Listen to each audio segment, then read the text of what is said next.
Can you just explain to us how the difference between foreign students and why they're not included in your migration figures that you will do? Because controlled properly. So there'll be uncontrolled access for foreign students? No. Because controlled properly, students would come in with visas, with health insurance, and would not be allowed to overstay. You know, students coming, students going as a commercial transaction is not part of immigration per se. You're attacking the Conservatives' immigration policy. I thought you said you were going to fight this campaign cleanly.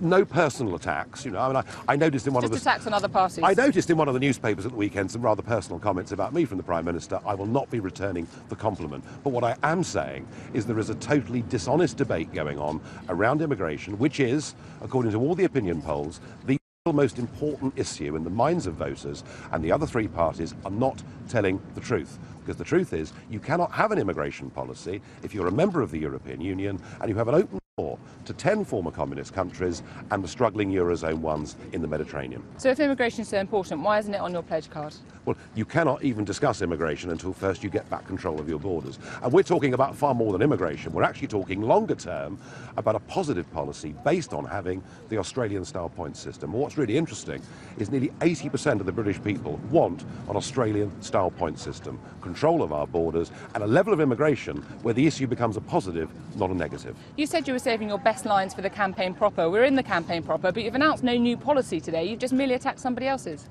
Well, exposing the willful deceit that has been put on the British public was at the last election, and they're attempting to put on them again this time, I think is a very good starting place. We have the debates coming up tomorrow, and I really want an honest conversation with the other three party leaders tomorrow night. Will they come clean that they don't have an immigration policy because they're wedded to membership of the European Union? That's what I want to know. 2 points briefly. What do you think about the lineup for the debates on Thursday?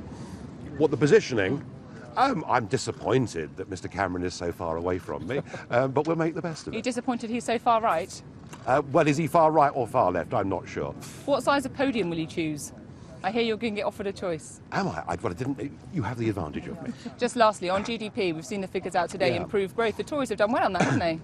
Well, yes. I mean, look, if you max out your credit card every month, right, your lifestyle will improve. Of that, there's no question. But at some point in time, you have to pay the bill back.